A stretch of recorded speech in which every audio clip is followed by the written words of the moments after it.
So you wanted to deep dive on Socrates, huh? I gotta admit, when I first saw that request, I thought, ancient Greece, really? But then I started digging into the stuff you sent over, and oh man, this Socrates guy, he was something else, like way ahead of his time. Turns out his ideas, they still resonate today, like big time. So let's get into it, shall we? Who was Socrates, and why should we care about some ancient Greek philosopher anyway? Well, the thing about Socrates is we mostly know him through other people, mainly his students, especially this guy Plato. It's kind of like imagine trying to understand a musician, but all you got were concert reviews. Yeah, just going off what other people said, trying to piece it together. Right, you get glimpses of their genius, but the actual music, that's lost. So we're working with fragments. Exactly. It's like a big philosophical jigsaw puzzle. But from what we can piece together, who was he? Well, unlike a lot of philosophers, Socrates, he wasn't holed up in some ivory tower writing books. This guy was out in the streets, the marketplace, engaging everyday people. Really? So not just some stuffy academic. Oh, not at all. He was stirring up trouble, questioning everything, and but making some powerful people pretty upset in the process. I can only imagine. What were those conversations like? Paint us a picture. All right, so picture this.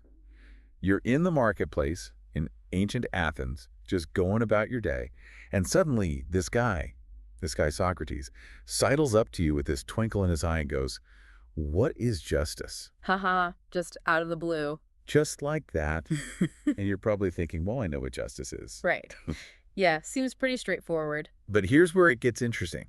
He starts asking these questions, and they're not complex questions. They're deceptively simple, but they expose the flaws in your thinking, the holes in your logic. I'm starting to see why those powerful people might have been a little uncomfortable. Oh yeah, he didn't win many popularity contests.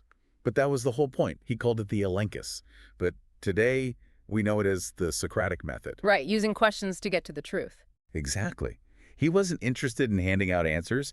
It was all about getting you to think for yourself, to confront what you thought you knew. To really examine your own beliefs. Precisely. And that's what made him, well, a bit of a radical. Like a philosophical revolutionary. Exactly. He was shaking things up, making people uncomfortable, all in the name of truth and self-examination. And it's that whole the unexamined life is not worth living idea, right? That's Socrates in a nutshell. He's saying, don't just go through life on autopilot. Ask questions. Challenge yourself. Figure out what you truly believe and why. And that, my friends, is why Socrates is still so relevant today.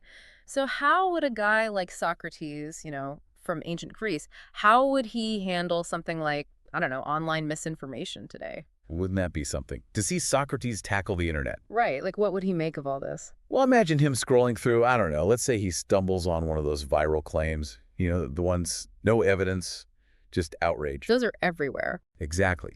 So he sees this claim, and what do you think he does? He doesn't just hit like or fire off a snarky reply. He wouldn't just add to the noise.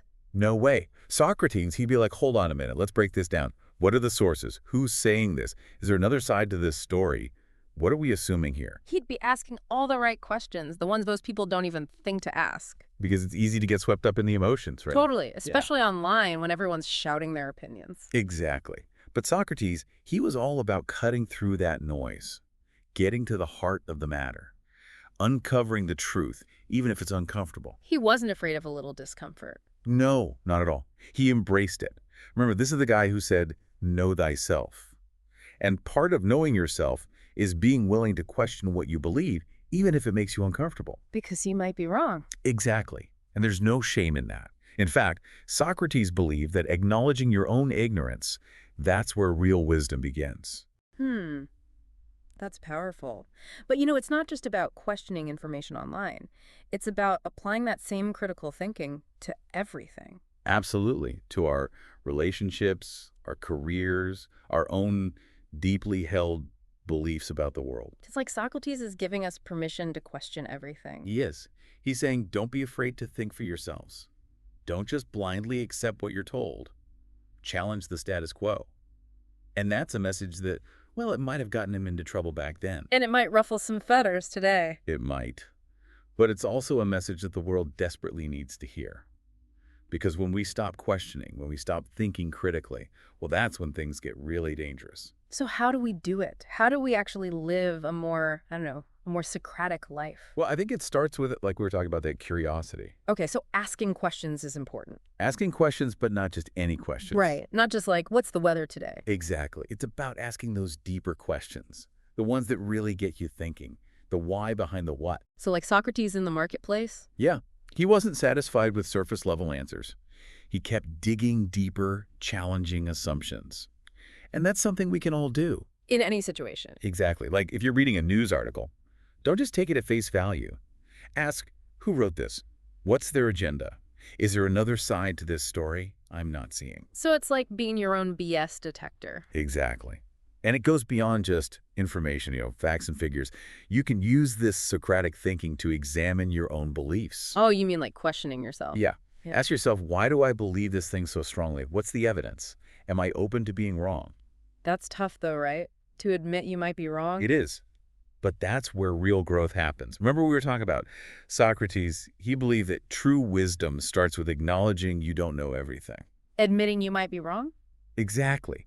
And that's where asking the right questions can lead you to new possibilities, new perspectives, a deeper understanding of yourself and the world. And isn't that what it's all about? To understand ourselves and the world around us a bit better. I think so. And hey, you might even find that this whole process, this questioning, this dialogue, it can be kind of fun. A little mental workout. There you go.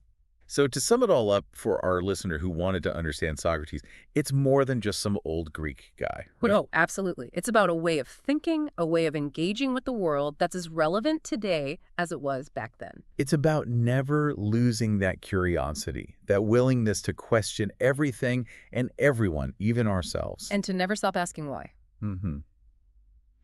Socrates may be long gone, but his legacy of critical thinking and open dialogue, that's something we can all keep alive. And on that note, we'll wrap up this deep dive. Be sure to join us next time when we'll be tackling another fascinating topic inspired by one of you, our amazing listeners. Until then, stay curious.